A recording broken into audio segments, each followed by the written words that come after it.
La Voz de América presenta.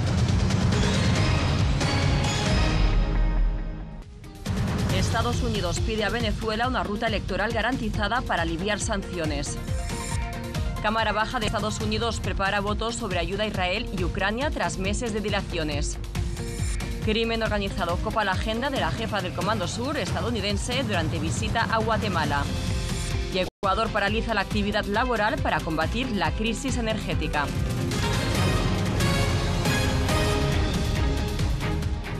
Hola, ¿qué tal? Bienvenidos a esta emisión del Mundo al Día. Desde Washington les saluda Carolina Valladares. Empezamos.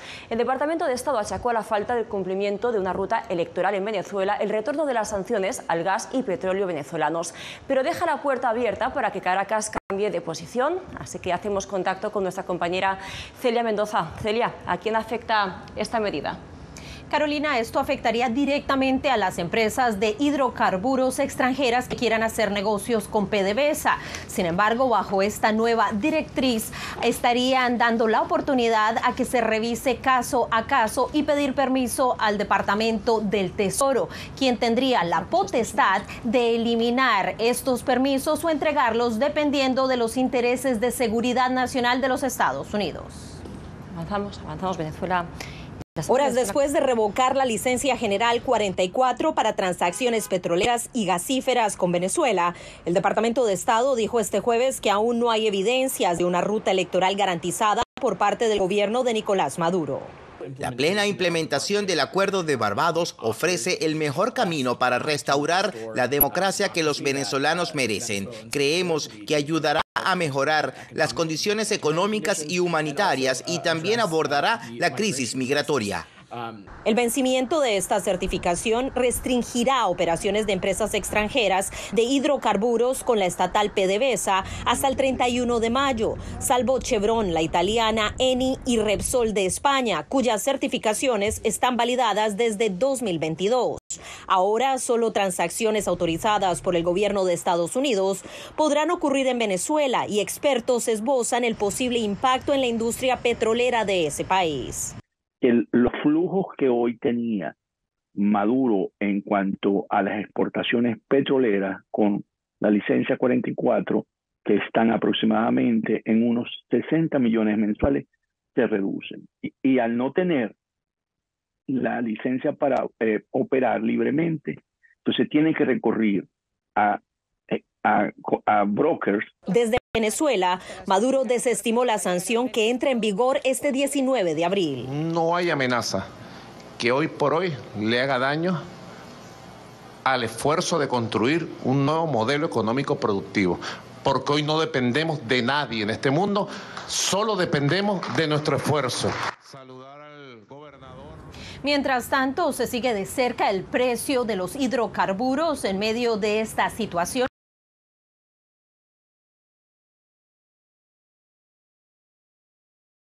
que enfrenta la oposición venezolana, en especial con la falta de habilidad que tiene el partido de María Corina Machado para poder inscribirse en las elecciones. Gracias, Celia. Y avanzamos. Mientras tanto, en Venezuela acusó a Estados Unidos de intentar manipular la industria petrolera nacional a través de las sanciones, un día después de que la Casa Blanca suspendiera una licencia que le permitía negociar con el crudo y gas del país. Adriana Núñez Rabascal tiene este informe. El gobierno de Nicolás Maduro afirmó en un comunicado que Venezuela ha aprendido a reponerse de lo que califica como agresiones de Estados Unidos. Los voceros del chavismo han desestimado el impacto que tendrá la revocatoria de la licencia que autorizaba a compañías internacionales a explotar hidrocarburos venezolanos. A pesar de esas sanciones, a pesar de ustedes, Venezuela ha crecido y va a ser el país cuyo PIB crezca más en esta región en este año 2024. Incluso la tarde del miércoles, PDVSA firmó un contrato con la petrolera española Repsol para ampliar las operaciones energéticas de esa empresa en campos venezolanos. Seguimos creciendo. Venezuela, como lo decía temprano, con licencia o sin licencia, va a seguir creciendo. Para el internacionalista Iván Rojas, la política exterior de la Casa Blanca pasó de la máxima presión al pragmatismo. De sí, hay sanciones en la mesa, pero siempre hay espacios para excepciones, siempre hay espacios para negociación, siempre hay espacios para utilizar esas sanciones en pos de algo, no solo una medida de presión y ya. La nueva licencia emitida por Estados Unidos dio plazo hasta el 31 de mayo para que las transnacionales que tengan actividades en Venezuela puedan pedir autorizaciones individuales a la Casa Blanca para continuar sus operaciones. Adriana Núñez Rabascal, Voz de América, Caracas. Y seguimos con este tema porque los presidentes de Colombia, Gustavo Petro, y de Brasil, Lula da Silva, dijeron haber presentado una propuesta al gobierno y a la oposición venezolanas de cara a las elecciones de julio en Venezuela. Jair Díaz nos cuenta los detalles.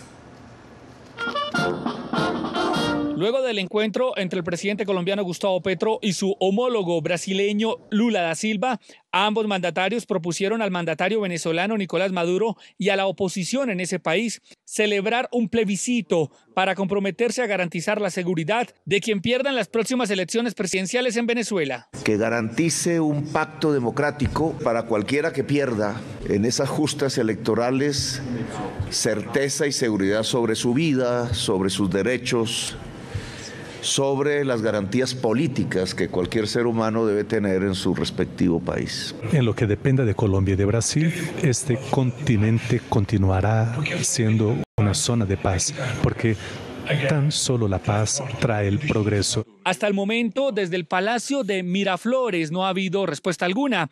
Entre tanto, Colombia y Brasil firmaron 7 acuerdos de cooperación en la lucha contra el hambre, agricultura familiar, trata de personas, turismo, migración y tecnologías de la información y las comunicaciones. Que tiendan todos a preservar uno de los 3 pilares climáticos del planeta Tierra. Para construir una nueva reglamentación, una nueva normatización de nuestras relaciones. El mandatario brasileño también acudió a la apertura de la Feria del Libro, que este año tiene a Brasil como país invitado de honor. Jair Díaz, Voz de América, Bogotá. El proceso de selección de jurado en el juicio penal contra Donald Trump en Nueva York continúa avanzando. Ya fueron seleccionados los 12 integrantes principales y aún falta elegir a los 6 integrantes suplentes. Los 12 principales fueron escogidos horas después de que a 2 personas que ya habían sido seleccionadas se les permitió abandonar después de que se hiciera pública parte de su identidad.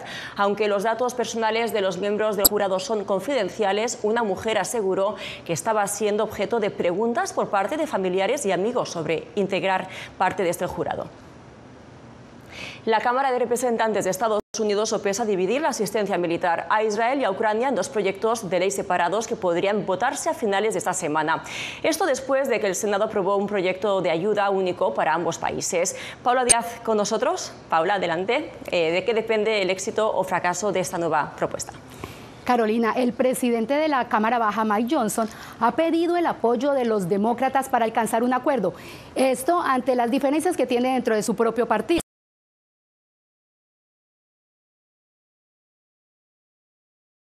Se vote este sábado por el paquete de ayuda.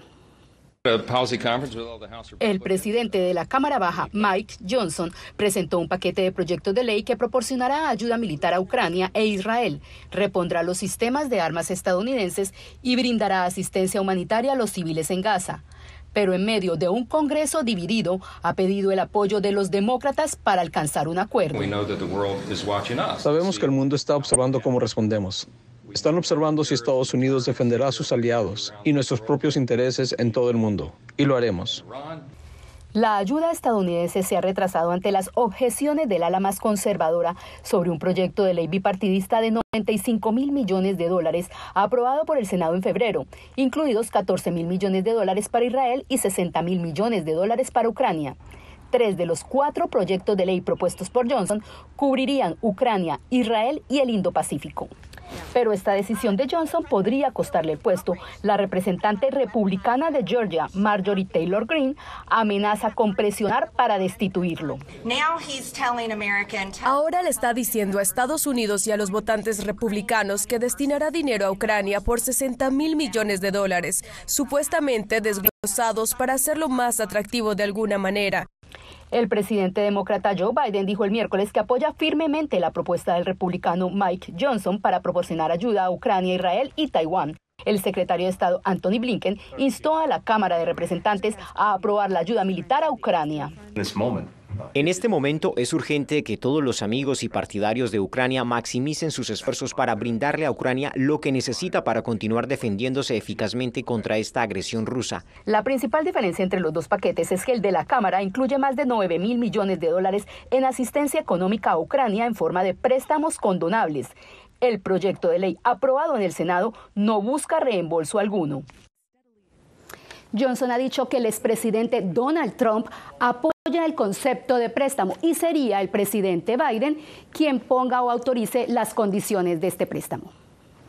Gracias, Paula. Y seguimos porque Estados Unidos y el Reino Unido impulsaron una nueva ronda de sanciones a Irán, mientras crece la preocupación por una escalada de violencia en Oriente Medio tras la lluvia de drones y misiles lanzada por Teherán contra Israel. 16 personas y 2 entidades iraníes fabricantes de los motores que propulsan los drones usados en el ataque fueron sancionados por el Departamento del Tesoro de Estados Unidos. Por su parte, el Reino Unido incluyó en la lista a compañías y personas vinculadas a la industria de producción de misiles y drones.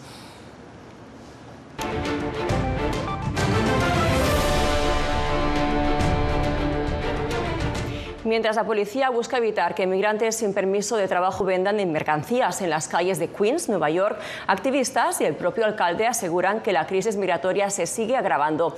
Ángela González, desde el lugar de la noticia, nos trae el siguiente informe.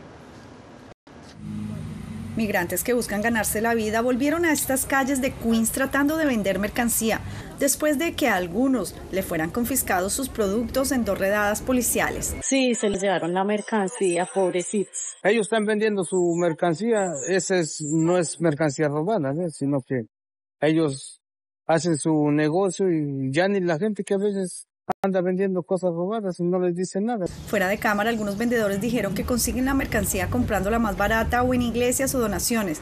El alcalde de la ciudad culpó al gobierno federal por no acelerar los permisos de trabajo. Algunos de los problemas que enfrentamos son consecuencia de la llegada de miles de personas a nuestra ciudad y decirles que no pueden trabajar. Activistas abogan por una ley que mejore las condiciones de los recién llegados. Y precisamente que ellos puedan tener sus permisos de trabajo y su Social Security, que es lo que les permite vivir con medianamente dignidad dentro del país en igual de condiciones. En esta área de Queens, la policía realizó en enero otra redada contra la prostitución. Creo que debe ser lo correcto porque a veces está ubicado por un sitio adecuado para eso también, y por otra parte, en cambio, sí es necesario también que tratamos de salir adelante sea como sea. El área permanece con más vigilancia policial y muchos de los vendedores, incluso con licencia, dicen que se les ha dificultado más poder salir a trabajar. Ángela González, Voz de América, Nueva York.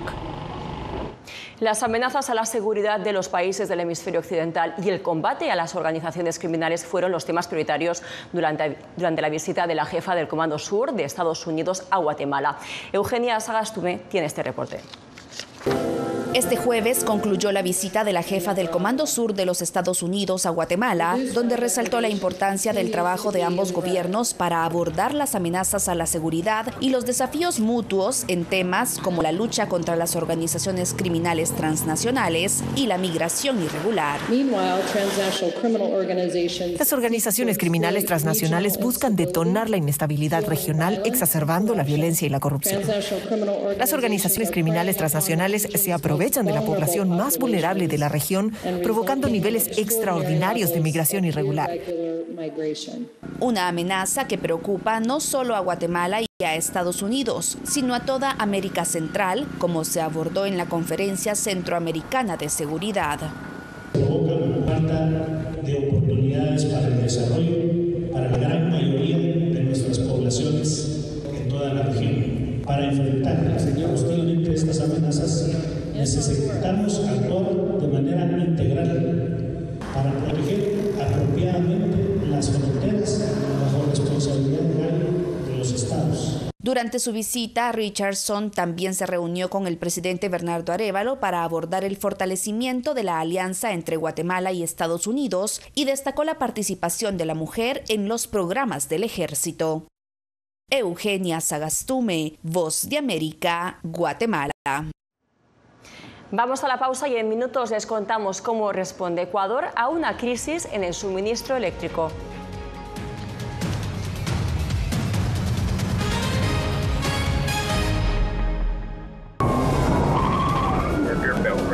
lucha diaria en el corazón de la crisis migratoria. Un negocio multimillonario que explota sin piedad la vulnerabilidad de miles de migrantes. Es solo por el dinero, realmente no me importa. Un documento periodístico que se introduce en las entrañas de la lucha de las autoridades tejanas contra la industria criminal del tráfico de migrantes.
Para acelerar la naturalización de quienes apoyen programas de desarrollo económico y social a través de la donación de bitcoins. Raquel Herrera, Voz de América, San Salvador. Hace 100 años, los inmigrantes que llegaban a los Estados Unidos simplemente tenían que dar su nombre, ocupación y puerto de origen. Lisandra Díaz nos cuenta qué experimentaban los inmigrantes en la isla Ellis, un centro de inmigración que funcionó durante más de 62 años. La migración es parte de la experiencia estadounidense y durante décadas los inmigrantes ingresaron a Estados Unidos a través de la isla conocida en inglés como Ellis Island, en el puerto de Nueva York. Revisaron tu salud, luego hicieron una serie de 20 preguntas y estas cambiaron con los años. A principios del siglo XX, la isla Ellis era el centro de inspección de inmigrantes más activo de Estados Unidos. Durante su funcionamiento de 1892 a 1954, más de 12 millones de inmigrantes entraron a Estados Unidos. En aquel entonces, rara vez pasaban más de unas pocas horas entrando a Estados Unidos y respondían algunas preguntas que cambiaron con el tiempo. Durante los años más activos, los anarquistas eran una gran preocupación. Anarquistas que vienen de Europa a este país. Entonces, una de las preguntas sería, ¿es usted anarquista? Hasta la década de 1880 era realmente sencillo. Sí, llegabas aquí, podías solicitar la ciudadanía. Pero con el tiempo, el proceso se volvió más complicado. En 1924 agregaron cuotas para diferentes grupos y luego en 1965 las quitaron, pero después de eso se requiere mucho más papeleo. Así que ese es realmente el comienzo de la era de la inmigración moderna. A principios de siglo, solo alrededor del 2% de los inmigrantes que llegaban no lograban entrar. Si bien el proceso es ahora más engorroso, Estados Unidos sigue siendo el principal destino de los inmigrantes en el mundo. Lisandra Díaz Blanco, Voz de América. Otra pausa, ya regresamos con una historia de amor y perseverancia con el desierto de Sonora, México, como escenario de fondo.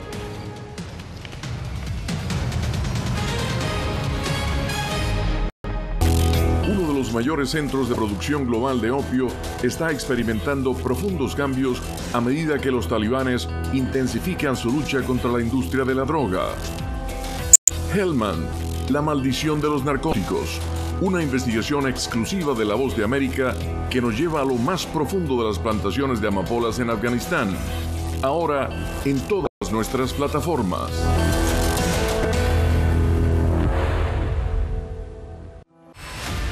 Decir que son fauna. Periodismo, la prensa libre importa. Una coproducción de La Voz de América y Teletica. Atentados directos contra los medios de comunicación. Disponible en vozdeamerica.com. Desde las ciudades más emblemáticas hasta los rincones más remotos del planeta. La Voz de América te trae las noticias más recientes. Con una garantía de credibilidad y balance. Como la mayor radiodifusora de noticias de Estados Unidos a la comunidad internacional, te ofrecemos una perspectiva única sobre la realidad de este país, Latinoamérica y el resto del mundo. Ya sea a través de radio, televisión, web o redes sociales, estamos a tu lado en cada plataforma.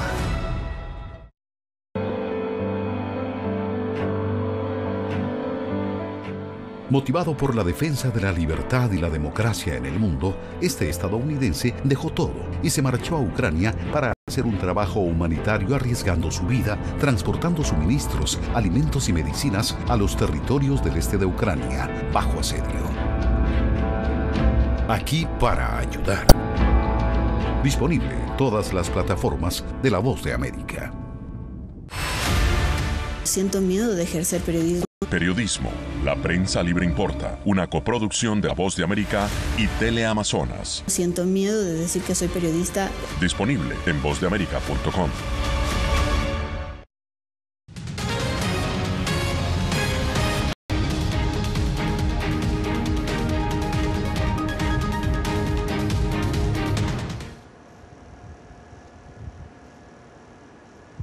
Un joven colombiano jamás imaginó que el amor lo llevaría al desierto de Sonora, en México, donde ha tenido que luchar para que las empanadas que vende sean aceptadas por los lugareños. Rubén Pereira nos preparó esta singular historia de amor y perseverancia.